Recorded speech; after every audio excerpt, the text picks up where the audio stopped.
All right, good afternoon, everybody, and welcome to the first Hamilton Wealth Partners Fund Manager webinar for 2021. My name's Kane Barano, and I'm a principal at Hamilton Wealth Partners. Now, the format for today's webinar will be the same as previous webinars. I'll begin by reading a brief advice warning, and then I'll hand over to our guest speakers for approximately 20 minutes. We'll open up for questions at the end of the presentation, but do feel free to submit any questions you have in the taskbar below throughout the webinar. The information contained in this webinar has been provided as general advice only. The contents have been prepared without taking account of your objectives, financial situation, or needs. You should, before you make any decisions regarding any information, strategies, or products mentioned in this webinar, consult your advisor to consider whether that is appropriate, having regard to your objectives, financial situation, and needs. So today I'll be joined by Cullen, Gunn and Angus Ingram from Kilter Rural. Cullen Gunn is the CEO and Executive Director of Kilter Rural. He spent over 4 decades working in agriculture and has dedicated his working life to advancing sustainable farmland, water and ecosystems management in Australia. He's a director of the Accounting for Nature, which is a not-for-profit company with a vision to be recognised as global leaders for measuring change in the health of the environment. Colin is a founding director of Kilter Rural and has been overseeing the existing investment portfolio since 2006. Angus Ingram is the manager of agricultural investments at Kilter Rural. Angus has 20 years experience across production, agriculture, agribusiness within various livestock and cropping sectors, including several years with ANZ Bank as an Agribusiness Manager. Prior to joining Kilter Rural in May 2018, Angus spent 3 years developing and overseeing 4 irrigated dairy properties in Tasmania on behalf of private investors. So Angus is the portfolio manager for Kilter's Australian Farmlands Fund. So with those introductions, I'd like to hand over to Cullen and Angus. Thank you, Kane. Greatly appreciated those words, and hello, good afternoon, everybody. Well, I assume good afternoon, you could be anywhere. Thank you, Claire. Could we go to the next slide, please?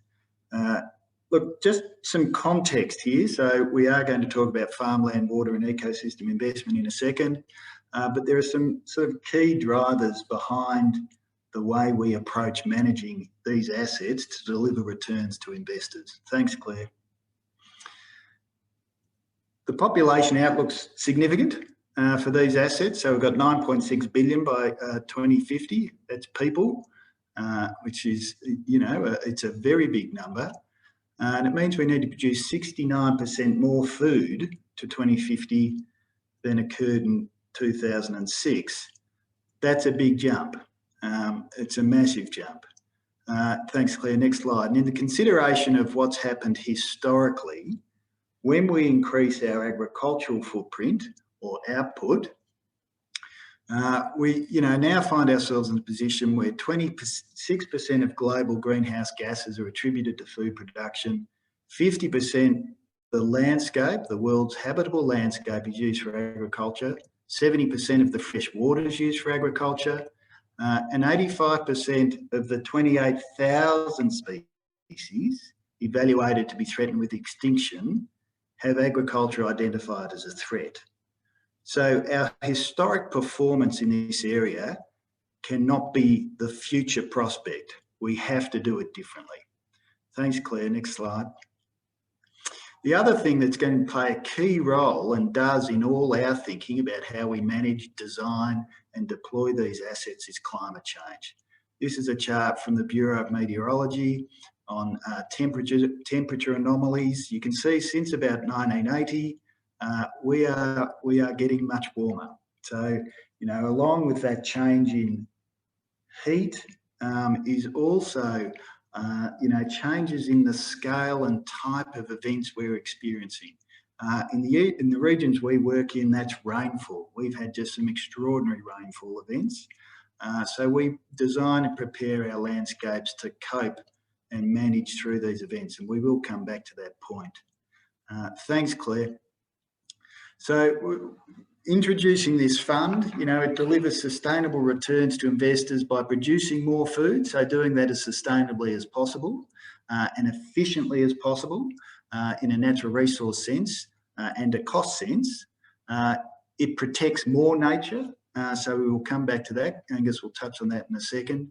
And we really, really work hard to design our landscapes and our management systems to address climate change. Thank you, Claire. Just a little bit on Kilter Rural then. We've had 16 years delivering in this space across those three areas of producing returns, protecting ecosystems and mitigating climate change. We've been servicing institutional and high net worth investors and family offices for over 16 years. We have been innovative in this space. So we pioneered at a corporate scale regenerative farming and water investments. We were the first to do that by some margin. We have 500 million in assets under management at the moment, delivering uncorrelated returns, and that's a key thing to remember about these asset classes. Both farmland and water tend to have no correlation with any of our traditional investment opportunities or options at the moment. Our landscapes are climate change prepared, where we marry sustainable agriculture and ecosystem regeneration to deliver two things. One is obviously increased biodiversity protection, but the second is scaled carbon sequestration. And we will come back to that point shortly. We've got a track record, we've got a history of target outperformance against our returns across our funds and our institutional mandate. And we've played a leadership role for over 16 years, marrying returns with environmental and social impacts. That's the background to this fund.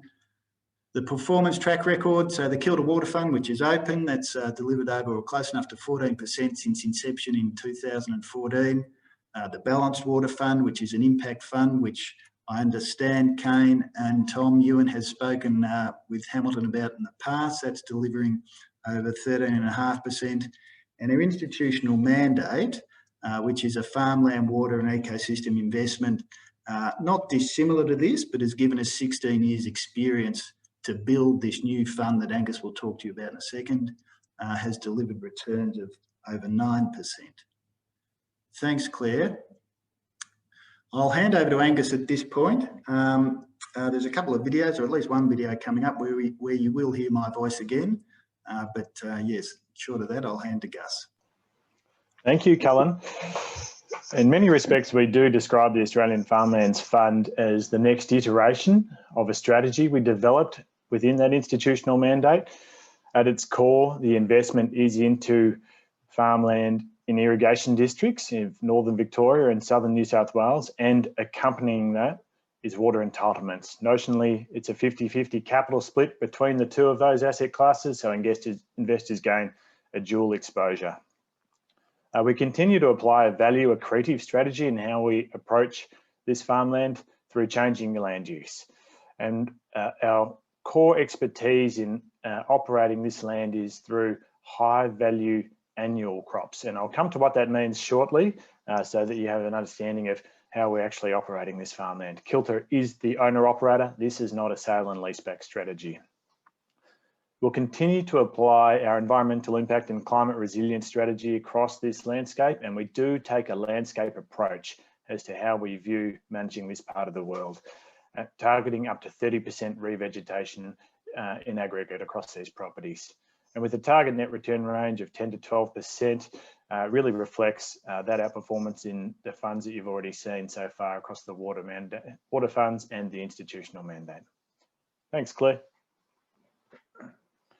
I'd like to make it a little bit real for you on what it looks like to target an underutilised farm in this part of the world. And one of the predominant water users in northern Victoria especially was flood irrigated pasture-based dairy farming. And the photo on the left is of a farm already within the Farmlands Fund. It was one of the 4 seed assets. It was purchased at about $5,000 a hectare and generating almost no gross margin per hectare. We set about repurposing that particular farm to grow field processing tomatoes. And within 12 months, or about 14 months to be exact, that farm there received an independent valuation uplift of $14,000 a hectare and generated a gross margin of $3,000 a hectare, a dramatic transformation in agricultural output and underlying capital values of that particular asset. And it's a very typical example of how Kilter goes about applying a high value use to this part of the world in an annual cropping sense. And I do emphasize annual, a crop that's planted and harvested within 12 months. And I'll come to the reason why that's important shortly. Thanks, Claire. One of the key reasons we've built out expertise in annual cropping is that it has allowed us to optimize the value of water in any given season, as opposed to permanent crops like almonds and other types of orchards that must water their crop regardless of the seasonal water price. Otherwise, they compromise the health of that crop. With annual cropping, and in today's season, we're currently experiencing what you're seeing in that chart as season one, a relatively depressed water market. And therefore, we chose to maximize our irrigation footprint and grow as much crop as we could on the land we had available, because we know we can generate a margin on that available water of around about $500 a megalitre. Alternatively, when we experience dry seasons, which do occur regularly in a cyclical fashion in Australia, the water price spikes and the opportunity cost of selling in that water exceeds the margin we can generate growing a crop. We can sell that water into the physical market. And that's the benefit of this strategy and what the institutional mandate has done well since 2006 and what this fund is already doing. So it's a terrific way of stabilising returns over time and mitigating the variability in agricultural production cycles. Thanks, Claire. There was a point there around organics. We have built out some expertise in the organic space, and up to 40% of the cropland in this fund will be dedicated to growing out our existing organic strategy.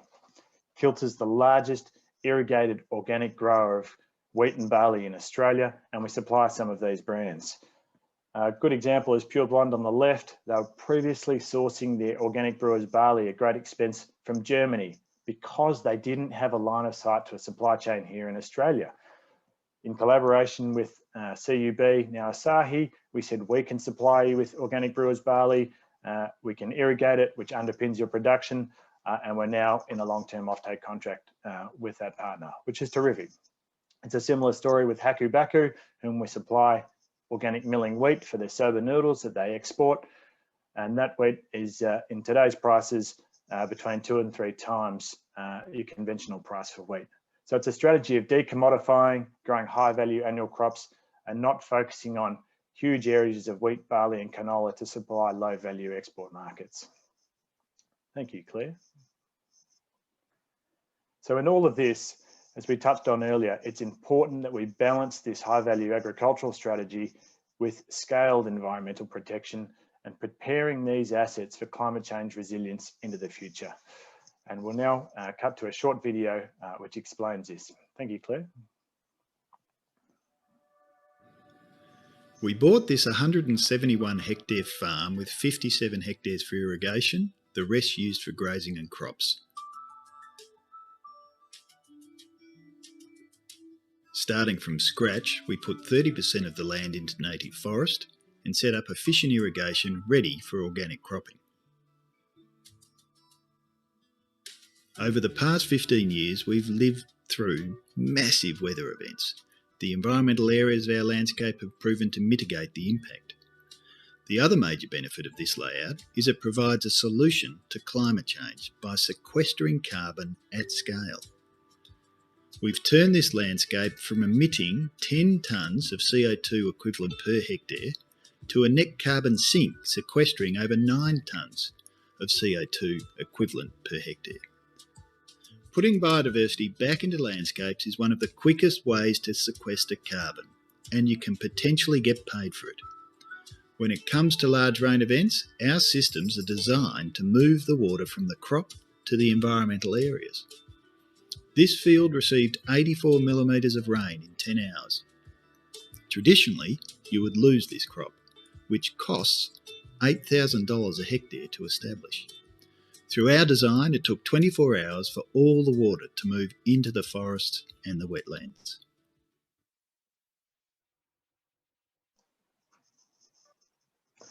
Thank you, Claire. Lastly, I'd like to touch on how we ensure our management practices improve landscape environmental condition. And to determine the answer, you must measure, then monitor and report not just on the activities undertaken on these farms, but the outcomes of these activities. We employ a world-leading accounting for nature framework. It sets a standard and protocols for measuring the trends in the health of soils, native vegetation, water and fauna. It's cost-effective, it's scientifically robust, transparent, and importantly, it's independently certified.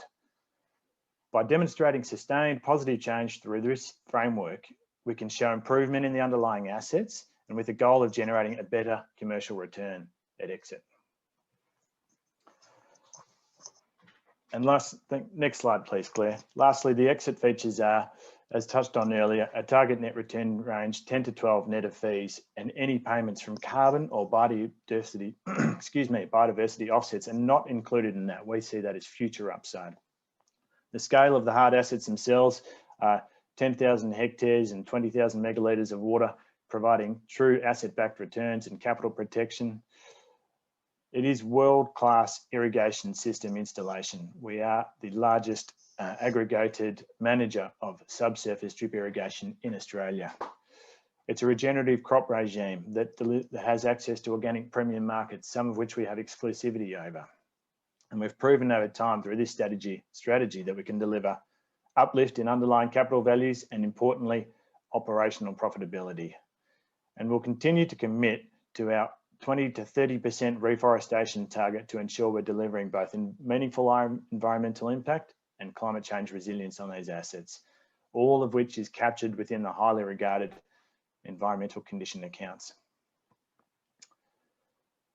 Key features of the fund. Current performance since inception is just under 2% negative, as we have been largely in a purchase and development phase, and the fund will be fully operational in 2021-2022. The investments, as I spoke about earlier, are farmland in northern Victoria and southern New South Wales, coupled with high reliability water entitlements. It is a unregistered stapled unit trust structure with monthly applications, and redemptions work on a 3-year lockup period with 1-year notice period. Capital raising will close at the end of this year as we seek to set a time limit on that purchase and development phase and focus on ongoing operations for the remaining term of the fund. And I now open it up to questions. There has been a number of questions already sent through. Kane, happy to run through those particularly as a starting point if you like, or throw back to you.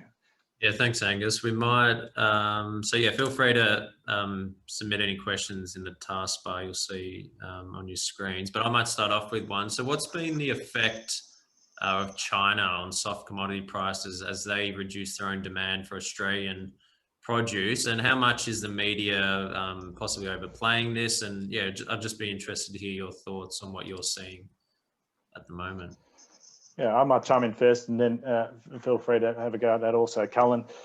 We haven't seen any personal impact upon the fund itself or even our institutional mandate, because it's not one that really plays in those bulk commodity markets. My observation has certainly been there's a dramatic impact on the wine industry and also the barley industry, but it looks like they're climbing out of that hole, and it may not have been a bad thing overall to actually depend less on one supplier and seek alternative markets. We've just grown a record Australian wheat crop of over 33 million tonnes, and yet wheat still remains at pretty strong prices, around $300 a tonne port. So those bulk commodities, some certainly have been affected, but I can say in terms of what we grow and supply into offtake agreements, it hasn't been a major concern for us. All right, thank you. I've got one just on the fund structure. So is the close date fixed, or do you foresee this possibly closing early? That's a good question, Kane. That's something that has come up recently. We foresee it is quite possible to close early. There is a number of opportunities in train that we're keen to raise capital for, and it is quite possible it could close some months earlier. So it's not a hard fixed date. Great, thank you. Sorry, that was from Michael. So David's asked a question. Will any of your land be left as grazing or pasture agriculture? And have you looked at technologies like Saliki that are emerging to provide better carbon sequencing through low tilling methods and multi-seed planting? That's a good question. I might address the last part of it first. Multi-species cover cropping is a big part of our strategy. Last year we sowed multi-species cover crops with 14 species in them. And just at a high level for the rest of the audience, the purpose of a cover crop is to ensure you don't have bare ground between the harvest period of one crop and the sowing period of another. It also activates soil biology, fertility, subsoil, so it's doing a lot of terrific things beneath the soil surface and gives the soil a cover throughout the hot summer so that it's not baking in the sun and actually to the detriment of that soil microbiology, which we value so highly. So cover crops are a big part of our regenerative cropping program. We do work with a number of leading groups on innovative biotechs for soil sequestration, including seed inoculants. So that's a treatment on the seed that goes into the ground, which catalyzes a chemical reaction so that the plant's not just sequestering nitrogen like a legume does, but also more effectively sequestering carbon. They're the kind of groups we've always been collaborating with, including the CSIRO. We absolutely have to be at the forefront of all of that to optimise the value we can get out of these niche cover crops and niche grain varieties. Great, thanks, Angus. I've got another question from Michael. He's asked, do you take water from major rivers or do you rely on rainfall outside of the river system? Have a go, Gus. Go for it. Look, it's an interesting question. The irrigation system relies on being supplied dam-fed water. So we, get supplied water to these farms through regulated channels managed by government water authorities. However, it is worth sort of pointing out that the irrigation system, while it relies on major dams like Hume and Dartmouth and Goulburn,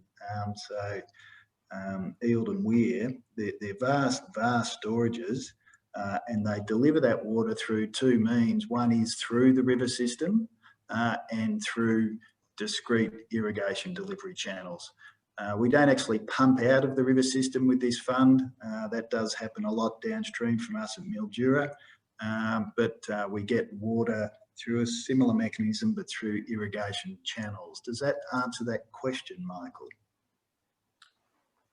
He's not going to be able to reply, but maybe you can put another question on if it might just put another question up, I thought. So one more from me. We've seen a very wet summer. So how's this affected the price of water rights as well as demand? And maybe if you could talk or just explain a bit on how the entitlement system works and the allocation system as well. Sure. Well, let's go to the first point. How does it work? There's two elements to the water. One is the entitlement, which is the primary asset Angus invests in, and that's a perpetual right to a share of available water in a water system. And then each year, that entitlement gets allocated its share of real water. And with that real water, as Angus said before, you have the option to either use it to grow something or you can trade it to stabilise returns. They're the two features that work in the water market currently. This La Nina period for the last 6 months has slightly stabilised water prices. So the capital value of some of these entitlements has come off a little bit, around sort of 3 or 5%. It seems like it's been wet. If you're in Sydney, people talking about how wet it's been, and it's certainly been a very cool summer, across the southeast of Australia. There's no doubt about that. It seems to be no summer really around in Melbourne. But really, if you look at the impact of the rainfall on storages, that's the important thing for water availability. So has the rainfall generated excess inflows into storages and filled dams and weirs up? And what we can see based on the data for the last 6 months is while it has been wet, there's only 1 month where inflows into dams has exceeded the 10-year average, and there's been no months where it's exceeded the long-term average. So while it seems wet, it's actually not been such a huge impact in storages. And so while water prices are lower now than they were, say, 12 months ago, we do believe there will be a reasonably rapid turnaround in that as the system dries out and water users continue to use water to finish off crops over the next 3 months. So we're at a moment in time, I guess, is the point. Great, thanks for that, Colin. This is a bit of a political question. If you're in South Australia and were asked whether you are taking our water, how would you respond to that? That's a very parochial question, Michael. The states will always argue about water, but each state has its own discrete entitlement to water. So it's not a free-for-all. Every state has its own bulk entitlement. One of the key issues that South Australia, I guess, has had to negotiate over the past 50 years is the fact that they have no dams. So they rely on working with Victoria and New South Wales on accessing their portion of the water out of the big storages in New South Wales and Victoria. And so you do get those arguments about it's our water and you've taken it. But, there's been, well, really, if you go back to Federation, managing water was one of the key drivers for Federation. And this will continue, but they, on the whole, have been superb. Despite the background noise you hear, they have been superb at coming to compromises around access to water. And I think where we are at the moment, there are water sharing plans that are reasonably constantly reviewed. The environment has its share of water. Irrigators have their share of water. Urban communities have their share of water. Basically, all of them are saying we don't have enough. There's no two ways about that. But I think the effort that's gone on collaboratively between the governments, it's world leading really, and the market is world leading. And what's in place that we've got here, despite some of the bad press you hear about it, it's just non-comparable to what's going to happen in the States, China, Asia, in the battle for this resource. So it really is a comprehensive and sophisticated marketplace. The ACCC will come out with a report, shortly about the market and how it could improve, and you can always make improvements to markets.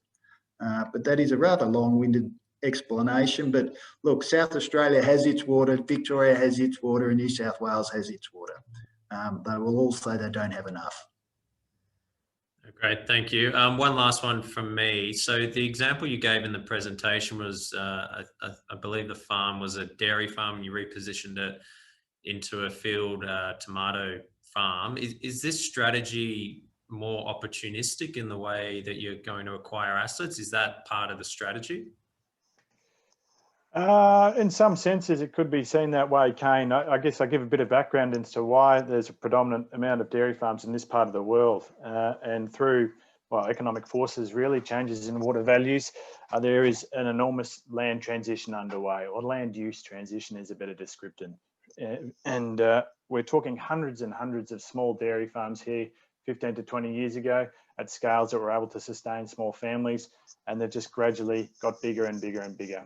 There used to be about 150 cows at average. Now there'd be well over 700 cows on average. So there's far fewer farms, and there is actually less cows now, but there's just less smaller farms. They found us struggling to compete really with terms of trade, increasing costs and milk price not competing. So there is, you asked me a question earlier around how values responded in this part of the world as much as ag land in other parts of Australia. And not so much as my answer. And one of the key reasons I think that is because the key barrier to people taking on these properties is that they're so heavily laid out to dairy farms, which means there's a lot of specific infrastructure that needs to be relayed out and removed and repurposed, and it takes capital and it takes expertise, and there's just not that many prepared to take it on. What it does have is the fundamentals for agriculture: a great four-season Mediterranean climate, terrific soils, and terrific access to reliable water. As Colin spoke about, that is being seen as an absolute premium throughout the world. And we've seen other large pension funds from North America active in the water market, recognising that value further downstream. We see it as ultimately an intrinsically undervalued part of the world, and particularly given its reliable access to water. So it is an evolving area where one predominant industry is transitioning away to other higher value uses. Great, thank you. And just on that, you spoke about the outlook for water prices. What about soft commodities and just raw land with irrigation, those sort of prices going forward? Do you have a feel on where that's heading? There's a number of ways we look at that, Kane, and to try and do it as objectively as you can, you've got to put together some intrinsic valuation measurements where you can stack up one farm versus another. And all our signs are pointing to this part of the world as being ultimately undervalued. So what we'd look at is various measures of production versus underlying capital value, and also the variability of production on those farms. Australia's a highly variable climate. If you were in Western New South Wales 2 years ago, you were screaming for rain. In this part of the world, you were just irrigating per normal and producing a crop because you had access to reliable water. So for us, that's becoming increasingly important as we see increased variability in our rainfall patterns, more intense summer rainfall, less consistent winter rainfall as a result of climate change. So to get to the crux of your question around where we see values going, I think there is significant room for valuation uplift right across Australian ag. On global terms, it's cheap by comparison, particularly to Europe and North America. And that's why we see other big institutional investors active here, because there's low sovereign risk and there's still value to be obtained. And we're of the same view. Great. And so I've just got one last question that's come through. What distinguishes Kilter from others out there in the market? What's sort of the key trait, I guess? Yeah, you go for that, Colin. I think there's a series of things, Kane. One is our experience and innovation in the space, particularly with farmland regeneration. If you look at where we are, to produce all that extra food, we've got to either clear more land or reuse what we've got better. And our expertise is in reusing what we've got. So really making the most out of the footprint that agriculture takes up now and improving the efficiency and production out of that landscape. So we've got 16 years doing that. The other key thing we do is build in biodiversity into those landscapes. So the environmental envelope in which our agricultural operations take place is as vital to our value long term as the agricultural produce itself. We know that we will build value with those assets if the environment and the ecosystem underneath it, supporting it, is functioning well. And the third thing is our expertise in water and water markets. No one compares to us. We've been doing it the longest. We're the most sophisticated. Most of the water products in the market have either been done by us first or enacted by us totally. We've come up with them. So those are probably the three key differences. There is a fourth one. I think everyone says this, but we are really, really charged here with managing a social license to operate on behalf of, our investors. And we are agents of change. So we take that social license to operate really seriously when we move into rural communities. We build local teams that have ownership over the assets, and they advocate for the investment on behalf, of themselves, but also the asset owners. So there's sort of four key points I'd probably hit on. Great, thank you very much. I've got one last question from the audience here. There's a lot of, this is from Andrew, there's a lot of activity in food and ag tech. How are you using ag tech to improve the way you manage your properties?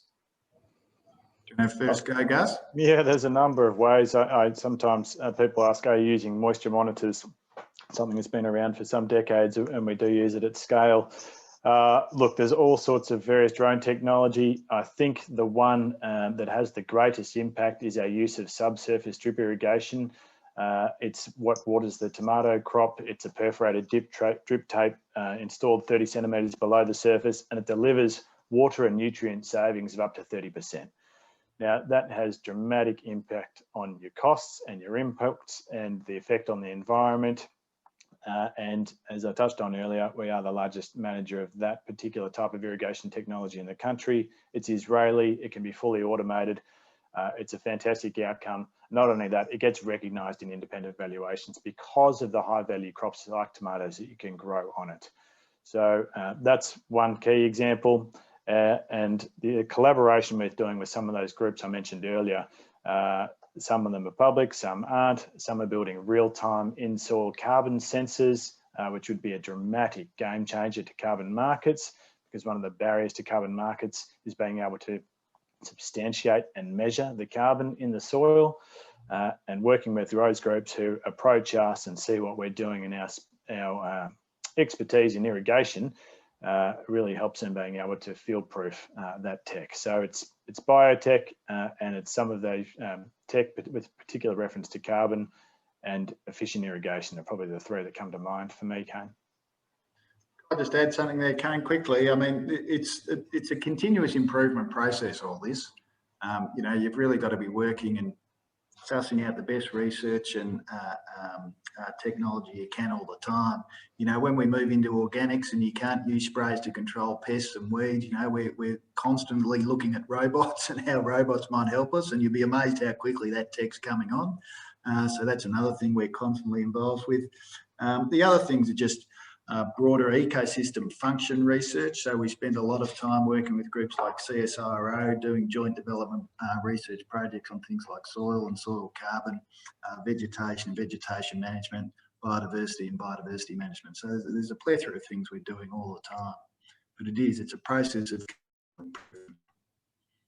No, great. Thank you very much. Now, I don't have any more questions. So thank you, Angus and Cullen, and everybody listening at home for your time today. I hope you've all gained some valuable insights into Kilter and their Farmlands Fund. If you've got any more questions or would like any information, please just contact us and we'll get that to you. We'll be sending out invites for our next Fund Manager webinar in the coming weeks, so keep an eye out for that. But yeah, thank you again for listening, and I hope you all enjoy the rest of your day. Thank you. Thanks, Kane. Thanks, everyone. Great. Thanks all for joining.